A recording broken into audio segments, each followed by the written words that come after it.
Hello friends, mission computer teacher channel में आपका स्वागत है। हमने डेटा स्ट्रक्चर के एमसीक्यूज़ को डिस्कस किया था लास्ट वीडियो में एंड उसी का थर्ड पार्ट हम आज कंटिन्यू करेंगे और इस टॉपिक को हम कंप्लीट करके नेक्स्ट टॉपिक स्टार्ट करेंगे कल से।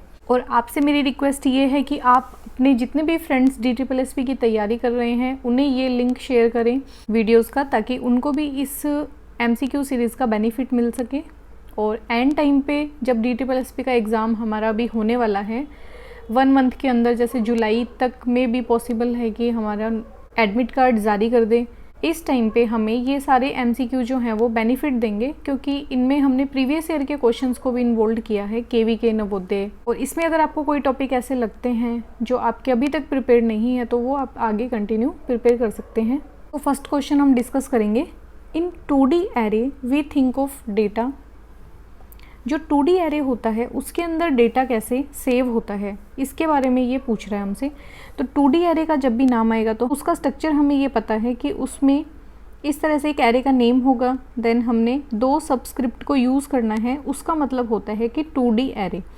अगर यहाँ पे 1 सबस्क्रिप्ट का यूज़ करेगा तो वो कौन सा एरे हो जाएगा, 1D एरे। अगर 2 सबस्क्रिप्ट का यूज़ करेगा तो हो जाएगा 2D एरे। और D का मतलब होता है डायमेंशनल। फर्स्ट ऑप्शन है बीइंग अरेंज्ड वर्टिकली, कि 2D एरे का मतलब होता है कि डेटा को अरेंज करना वर्टिकली, तो ऐसा तो हमने नहीं पढ़ा एरे के लिए। Being arranged in row and column, हाँ ये चीज़ हम 2D एरे के बारे में पढ़ते हैं कि जो उसकी फर्स्ट सबस्क्रिप्ट है वो रो को बताती है और सेकेंड सबस्क्रिप्ट किसको डिनोट करती है, उनके कॉलम्स को डिनोट करती है। ये ऑप्शन हमारा करेक्ट है। थर्ड पढ़ेंगे बीइंग अरेंज्ड हॉरिजॉन्टली, तो ये भी चीज़ गलत है कि हॉरिजॉन्टली अरेंज करना के अंदर हमने नहीं देखा था। इसका करेक्ट ऑप्शन हो जाएगा ऑप्शन नंबर बी। जो ये क्वेश्चन अटेम्प्ट कर रहे हो आप कमेंट बॉक्स में बता सकते हो कि आपके कितने क्वेश्चन सही हुए हैं। Next question, the list with no nodes. एक ऐसी लिस्ट जिसमें कोई नोड नहीं है, ऑन इट इज़ कॉल्ड, उसे हम क्या बोलते हैं। इसका फर्स्ट ऑप्शन हो जाएगा एम्प्टी लिस्ट। तो एम्प्टी लिस्ट क्या होती है, जिसमें कोई भी नोड नहीं हो। नल लिस्ट, ऐसी कोई लिस्ट नहीं होती। और बोथ का ऑप्शन गलत हो जाएगा क्योंकि हमने नल को गलत कर दिया। ऐसी अगर कोई लिस्ट है जिसमें कोई भी नोड प्रेजेंट नहीं है, मतलब एक भी नोड प्रेजेंट नहीं है उस लिस्ट में, उसे हम बोलेंगे एम्प्टी लिस्ट। इसका करेक्ट ऑप्शन हो जाएगा option number A. Next question, each item in A linked list is called. Link list के हर आइटम को हम क्या बोलते हैं। जैसे लास्ट वीडियो में हमने देखा था कि उसने डबल लिंक लिस्ट में एक नोड को क्या बोला था, एलिमेंट। अब यहाँ पे ये आइटम को लिख रहे हैं, तो इस तरह से उसकी कोई टर्म को चेंज करके भी एग्जामिनर कंफ्यूज कर सकता है, बट हमें इन सारी टर्म्स से गो थ्रू रहना है ताकि हमें कंफ्यूजन नहीं हो एग्ज़ाम में। तो लिंक लिस्ट के जो हर आइटम है उसको हम क्या बोलते हैं, एलिमेंट्स, इंफॉर्मेशन, डेटा या फिर नोड। इंफॉर्मेशन तो होती है एक मीनिंगफुल डेटा का कलेक्शन। एलिमेंट्स मतलब कि कुछ एलिमेंट होगा, कैरेक्टर हो सकता है, कुछ डेटा हो सकता है, और पर्टिकुलर कोई भी एक डेटा। तो इसका करेक्ट ऑप्शन जो है वो हो जाएगा नोड। हमने पढ़ा है कि लिंक लिस्ट के अंदर हर आइटम को हम क्या बोलते हैं, नोड। उस नोड में क्या सेव होता है, डेटा भी सेव होता है और एक हमारा एड्रेस भी सेव होता है। ये क्वेश्चन को भी हमने अच्छे से डिस्कस किया था ADTs को, जब हमने डेटा स्ट्रक्चर के लेक्चर देखे थे। स्टार्टिंग का मे बी फर्स्ट या सेकंड वीडियो था वो। तो ADT are dash data types, कि ADT जो है वो डैश डेटा टाइप हैं which define operations on values using functions without specifying what is there inside the function and how the operation are performed. जैसे हम यूज़र को एक बना बनाया सॉफ्टवेयर दे देते हैं, उसका एग्जांपल लेते हैं टैली। तो टैली के ऊपर हम उसके अंदर डेटा की एंट्रीज करते हैं, कैलकुलेशन परफॉर्म कर लेते हैं कि हाँ ये इतना टैक्स निकल रहा है और ये हमारी मेन अमाउंट है। बट हमें ये नहीं पता कि टैली के पीछे कैसे एक प्रोग्राम को लिखा गया है और वो प्रोग्राम लिखने के लिए कौन सी लैंग्वेज का यूज़ किया है, उसकी कोडिंग क्या है। तो उसके बैक साइड में क्या क्या चीज़ें हैं वो हमें पता नहीं है। हमें बस ये पता है कि हमें ये अमाउंट डेबिट करनी है और ये अमाउंट हमें क्रेडिट करनी है। लास्ट में कैलकुलेशन ऑटोमेटिकली निकल के आ जाती है कि ये इंटरेस्ट निकल रहा है और ये हमारी नेट अमाउंट है। तो इस तरह से ही ये बात कर रहा है एडीटी की। एडीटी क्या होती हैं? Abstract data types. और एब्स्ट्रैक्ट डेटा टाइप्स को हमने अच्छे से पढ़ा था कि कुछ डेटा टाइप्स होती है बिल्ट इन डेटा टाइप, जो हमें सी, जावा या फिर C++ के अंदर बाय डिफ़ॉल्ट हमें कुछ डेटा टाइप्स मिलती हैं। Fundamental data types, int, float, char, ये सब हमने देखा था और इनका अच्छे से डिटेल डिस्कशन भी किया है वीडियो में, तो वो भी आप अगर देख सकते हो, आपको अगर कोई कन्फ्यूज़न है तो। और कुछ डेटा टाइप्स ऐसी होती हैं कि यूज़र सिर्फ इंटीजर का ही डेटा सेव नहीं करना चाहता, वो कुछ और डेटा को भी सेव करना चाहता है जो बाय डिफ़ॉल्ट हमें डेटा टाइप्स अवेलेबल नहीं है। उसके लिए यूज़र अपनी एब्स्ट्रैक्ट डेटा टाइप खुद बनाता है। उसमें कुछ इंटीजर वैल्यूज़ होती हैं, कुछ फ्लोट होती हैं, कुछ कैरेक्टर होती हैं, कुछ फंक्शन होते हैं। यूज़र अपने अकॉर्डिंग उन डेटा टाइप्स को डिक्लेयर करता है। तो इस तरह के एब्स्ट्रैक्ट डेटा टाइप्स को हम क्या बोलते हैं? प्रिमिटिव नहीं, मशीन डिफाइंड नहीं, यूज़र डिफाइंड। यूज़र बनाएगा तो उसे हम यूज़र डिफाइंड डेटा टाइप्स बोलते हैं। और एब्स्ट्रैक्ट डेटा टाइप की जब भी बात आए तो आप यूज़र डिफाइंड डेटा टाइप को ईजीली बिना देखे ऑप्शन को करेक्ट कर सकते हो, क्योंकि एडीटी टाइप की जो डेटा टाइप है वो यूज़र ही डिफाइन करता है। Next question, in linked list we traverse the list in. Traverse यहाँ पे वर्ड आ गया, इसको भी हमने एग्जैक्टली डिटेल में देखा था। ट्रावर्स होता है कि जैसे ये हमारी एक मेमोरी है, मेमोरी में ये हमारे बाइट का कलेक्शंस है।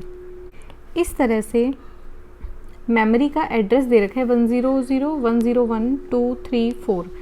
और अगर कंपाइलर इस वाली मेमोरी लोकेशन के ऊपर प्रेजेंट है तो ट्रावर्स अगर वर्ड का यूज़ आता है उसका मतलब ये होगा कि हम 10 के बाद 101 पे जाएंगे, देन 102 पे, 3 पे, देन 4 पे। ट्रावर्स में ये चीज़ पॉसिबल नहीं होती कि आप 101 से डायरेक्ट 103 पे चले जाओ, ये ट्रावर्सिंग के अंदर नहीं आता। ट्रावर्सिंग अगर वर्ड कहीं पे आता है तो उसका सीधा सीधा मतलब है कि हमें हर नोड के ऊपर जाकर उसके डेटा एलिमेंट को क्रॉस करना पड़ेगा, सभी बाइट्स को क्रॉस करना पड़ेगा। तो लिंक लिस्ट में अगर हमें कोई लिस्ट को ट्रावर्स करना है तो वो पॉसिबल होती है ओनली 1 डायरेक्शन, 2 डायरेक्शन, या A और B 1 में भी पॉसिबल है और 2 में भी पॉसिबल है, या फिर नन। तो इनमें से कौन सी ऑप्शन हमारा करेक्ट हो जाएगा? जैसे हमने प्रीवियस लेक्चर में भी देखा था, अगर वो लिंक लिस्ट की बात करता है तो उसका हमें सीधा सीधा मतलब ये निकालना है तो कि वो कौन सी लिंक लिस्ट की बात कर रहा है। उसका हमें बाय डिफ़ॉल्ट मीन निकालना है कि वो सिंगल लिंक लिस्ट की बात कर रहा है। तो सिंगल लिंक लिस्ट में हम हमेशा ट्रावर्सिंग करते हैं सिर्फ एक डायरेक्शन में, जैसे हम लेफ़्ट से कहाँ पे जा रहे हैं? राइट में। तो इसका करेक्ट ऑप्शन जो है वो हो जाएगा ऑप्शन नंबर A। अगर वो मेंशन कर देता कि डबल लिंक लिस्ट की मैं बात कर रहा हूँ, डबल लिंक लिस्ट की अगर बात करें तो हम बोल सकते थे कि A और B जो ऑप्शन है वो सही हो जाएगा। बट यहाँ पे सिर्फ लिंक लिस्ट की बात की है, डबल की बात नहीं की, तो हमें सिंगल लिंक लिस्ट को बेस मानकर इसका आंसर करना पड़ेगा कि जो डायरेक्शन है वो हमेशा एक ही होगी जिसमें वो लिस्ट को ट्रावर्स करेगा। Next question, the minimum number of fields with each node of doubly link list. जो डबली लिंक लिस्ट है उसके हर नोड के अंदर मिनिमम नंबर ऑफ फील्ड्स कितने होते हैं, ये काउंटिंग करके पूछ रहा है। तो डबली लिंक लिस्ट को तो अब हमने काफ़ी बार डिस्कस कर लिया। उसके लेफ़्ट साइड में एक एड्रेस सेव करने के लिए पॉइंटर होता है, बीच में डेटा सेव होता है, और राइट साइड में भी एक एड्रेस सेव करने के लिए एक पॉइंटर अवेलेबल होता है। नंबर ऑफ फील्ड्स कितने हो गए? Number 1, 2 and 3। इसका करेक्ट ऑप्शन हो जाएगा option number C। Next question, a list can be implemented static और डायनामिकली यूजिंग। एक लिस्ट को, कोई भी लिस्ट को हम इम्प्लीमेंट कर सकते हैं स्टैटिक भी और डायनामिक भी। स्टैटिक का नाम आते ही हमें किस चीज़ की पिक्चर आती है? एरेज की। और डायनामिक का नाम आते ही हमें कौन सी पिक्चर आती है? लिंक लिस्ट की। और लिंक लिस्ट के अंदर हम क्या चीज़ें यूज़ करते हैं? पॉइंटर। तो यहाँ पे ये बात कर रहा है कि अगर हमें कोई एक लिस्ट बनानी हो जिसमें हमें स्टैटिक एलोकेशन भी करना है मेमोरी का और डायनामिकली भी उसे असाइन करनी है मेमोरी, तो हमें किस चीज़ का यूज़ करना पड़ेगा? First option an array index. Array index का हाँ हमें यूज़ करना है स्टैटिक के लिए। सेकंड ऑप्शन पॉइंटर्स, और पॉइंटर्स की हमें रिक्वायरमेंट होती है डायनामिक। डायनामिकली अगर कोई हम लिंक लिस्ट बनाएं या लिस्ट बनाएं उसके लिए हमें पॉइंटर की रिक्वायरमेंट होती है। तो ये ऑप्शन भी करेक्ट है और ये ऑप्शन भी करेक्ट है। इसका ऑप्शन हो जाएगा option number C is the right answer. Next question, the first element of list is called. तो ये बात कर रहा है फर्स्ट नोड की, इसे हम क्या बोलते हैं? इसे हम बोलते हैं number, option number head of list. हाँ ये चीज़ सही है कि हेड ऑफ लिस्ट उसे हम बोलते हैं, टेल ऑफ लिस्ट नहीं बोलते। टेल ऑफ लिस्ट किसे बोलते हैं? लास्ट नोड को। जो लास्ट नोड होती है हमारी उसे हम टेल बोलते हैं। नंबर 1 की जो हमारी नोड होती है उसे हम बोलते हैं हेड ऑफ नोड। तो ऑप्शन नंबर हो जाएगा A correct. Next question, a head dash have a predecessor. Does मतलब हेड के पास प्रीडिसीजर होता है या फिर डज नॉट, या नहीं होता, या दोनों, ए और बी, होता भी है और नहीं भी होता, और नन। इसका करेक्ट आंसर क्या होगा? उसके लिए हम एक बार लिंक लिस्ट देखते हैं। जैसे ये हमारी एक हेड नोड है, प्रीवियस नोड को हम प्रीडिसीजर बोलते हैं। हेड नोड के पास क्या प्रीडिसीजर होता है? तो इसका ऑप्शन हो जाएगा करेक्ट कि होता है। तो इसका सक्सेसर तो होती है फर्स्ट नोड लिंक लिस्ट की, बट हेडर के अंदर, हेड नोड के अंदर प्रीडिसीजर होता है या नहीं होता? तो प्रीडिसीजर होती तो है, बट यहाँ पे हम क्या सेव करते हैं? नल को सेव कर देते हैं। उसमें कोई वैल्यू हम सेव नहीं करते, इसमें कोई वैल्यू स्टोर नहीं होती, कोई किसी नोड का एड्रेस नहीं होता। यहाँ पे हमेशा क्या रहेगा? Null. Next question, consider the link list and the following code. इसमें हमें ये एक छोटा सा कोड दिया है जिसे हमें पढ़ना है, समझना है अच्छे से, और हमें ये बताना है कि what will be the value printed in the output. अगर हम इस एक पूरी लाइन को प्रिंट करें तो हमें आउटपुट क्या मिलेगा इनमें से, ये हमें क्वेश्चन में दिया गया है। नोड हमें पता चल गई कि इनिट कौन सी एक नोड है? हेड नोड है। ये एड्रेस सेव कर रही है लिंक लिस्ट के फर्स्ट नोड का, और उसमें डेटा क्या है? 10। देन फर्स्ट नोड जो है उसके पास एक एड्रेस है उससे अपनी नेक्स्ट नोड का, और उसमें डेटा सेव है 12। तो इस तरह से ये एक लिंक लिस्ट है। डिफाइन क्या किया है? Struct node. ये किस टाइप की नोड है? एक स्ट्रक्चर के रूप में इसे बताया गया है, डिफाइन किया गया है। स्ट्रक्ट क्यों यूज़ किया है? क्योंकि हम बेस मान रहे हैं सी लैंग्वेज को, और सी लैंग्वेज में अगर हमें यूज़र डिफाइंड हमारी डेटा टाइप बनानी है तो हमें स्ट्रक्चर का यूज़ करना पड़ता है। और स्ट्रक्चर का एक फॉर्मेट है, वो क्या है कि स्ट्रक्ट कीवर्ड को यूज़ करना है, देन हमें नोड का नेम देना है। तो इनको हम अगर बाय डिफ़ॉल्ट नोड बोल देते हैं यहाँ पे, इसीलिए हमने इसका नाम नोड रख दिया। तो आप अपने अकॉर्डिंग भी यहाँ पे स्ट्रक्चर का नाम डिफाइन कर सकते हो। एक हमने लिया है इंट डेटा, मतलब इन नोड्स के डेटा पार्ट में हमेशा इंटीजर वैल्यू सेव होगी। एक पार्टीशन हमने डेटा का डिक्लेयर कर दिया, और सेकंड हमने एस्ट्रिक और नेक्स्ट, इसका मतलब है नेक्स्ट नाम का पॉइंटर है। और ये पॉइंटर हमें कैसे पता चला? यहाँ पे एस्ट्रिक लगा हुआ है। और किस टाइप का पॉइंटर है ये पॉइंटर एक स्ट्रक्ट नोड टाइप की वैल्यूज़ का एड्रेस अपने अंदर सेव करेगा। इसको डिटेल में हमने वीडियोस में डिस्कस किया है। अगर आपको इन चीज़ों में कन्फ्यूज़न है तो आप वीडियोस को देख सकते हैं। हेड नोड है, पॉइंटर, इनिट, इसके अंदर हमने नल डाल दिया, और ये नल कौन से वाले में सेव होगा? इसके डेटा पोर्शन में, प्रीडिसीजर में। इनिट में हमें नेक्स्ट के ऊपर जाना है, तो इनिट में किसका एड्रेस सेव है? फर्स्ट नोड का। हम एग्जैक्टली अभी इस लोकेशन के ऊपर हैं, इसके नेक्स्ट पोर्शन में हम गए, नेक्स्ट पोर्शन में गए तो हमें नेक्स्ट नोड का एड्रेस मिल गया। अब हमें जिस नोड के ऊपर हैं उसके नेक्स्ट पोर्शन पे जाना है, तो इसका नेक्स्ट पोर्शन ये है, तो हम आ गए इस वाली नोड पे।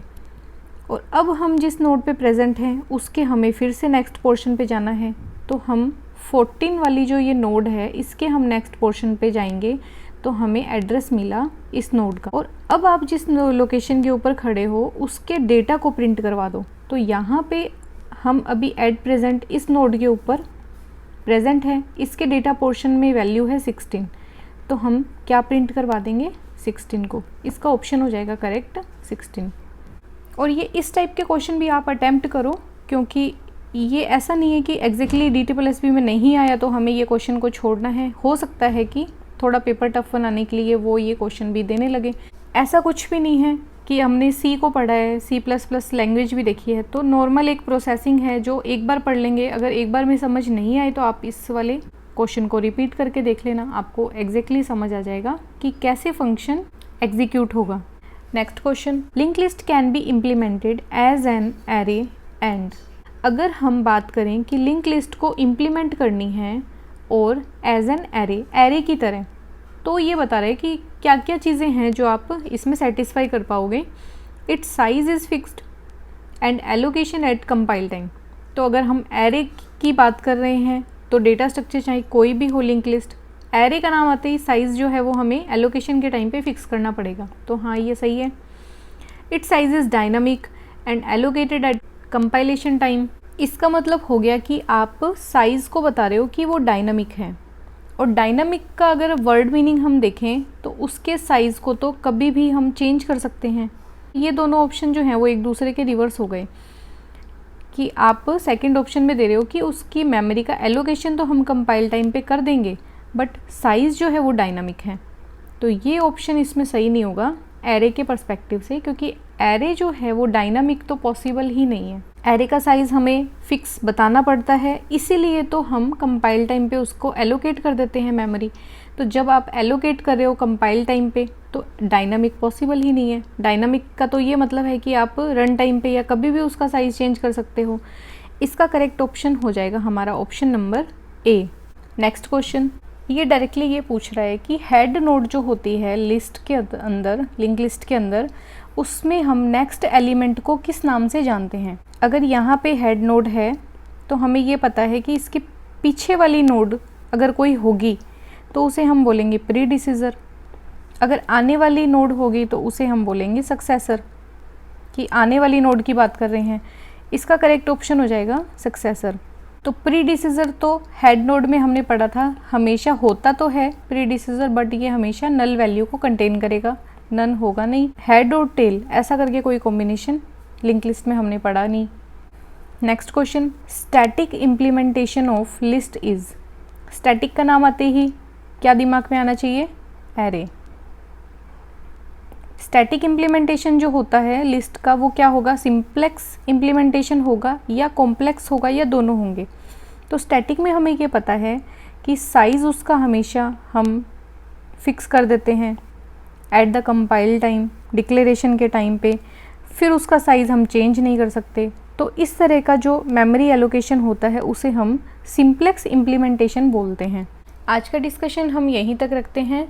अगर आपको वीडियोस अच्छी लग रही हैं, आपको ये बेनिफिट दे रही हैं, आपकी तैयारी को इन्हेंस कर रही हैं, तो आप इन वीडियोस को लाइक करें, चैनल को सब्सक्राइब करें और बेल आइकन को प्रेस करें, जिससे नई वीडियोस अपडेट होते ही आपके पास नोटिफिकेशन आ जाए और इन वीडियोस को आप अपने दोस्तों के साथ शेयर करें। Thanks for watching.